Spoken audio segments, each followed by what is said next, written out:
அண்மைச் செய்தி. வெளிமாநில ஆம்னி பேருந்துகளை தமிழகத்தில் இயக்க அனுமதி கோரிய ரிட் மனுக்கள் மீது பதில் அளிக்க தமிழ்நாடு அரசுக்கு உச்சநீதிமன்றம் உத்தரவு பிறப்பித்திருக்கிறது. தமிழ்நாடு அரசு பதில் அளிக்க வேண்டும் என உச்சநீதிமன்றம் உத்தரவு பிறப்பித்திருக்கிறது. கூடுதல் விவரங்களோடு செய்தியாளர் சுசித்ரா நம்மோடு இணைப்பில் இருக்கிறார். சுசித்ரா, இந்த வழக்கினுடைய பின்னணி விவரங்கள் குறித்த விரிவான விளக்கங்கள்.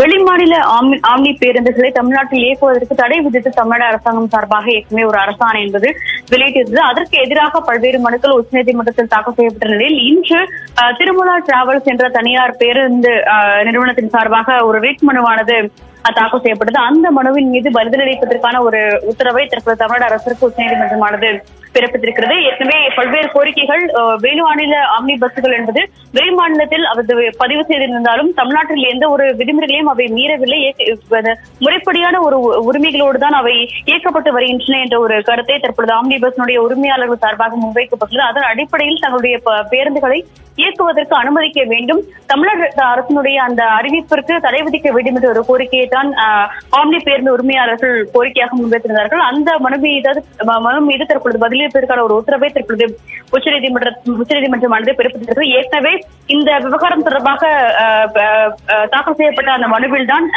அந்த ஆணைக்கு தமிழக அரசினுடைய அந்த ஆம்னி பேருந்துகளை, அதாவது வெளிமாநிலத்தின் பதிவான அந்த ஆம்னி பேருந்துகளை இயக்குவதற்கான ஒரு ஆணைக்கு இடைக்கால தடையையும் உச்சநீதிமன்றமானது விதித்துள்ளது. இந்த நிலையில் அந்த தடை என்பது தொடர்ந்து அமலிலேயே இருக்கும் எனவும் அதற்கு முன்னதாக தமிழ்நாடு அரசாங்கமான ஒரு விரிவான பதிலை தாக்கல் செய்ய வேண்டும் என்ற ஒரு உத்தரவை தற்பொழுது உச்சநீதிமன்றத்தினுடைய நீதிபதிகள் பிறப்பித்திருக்கிறார்கள்.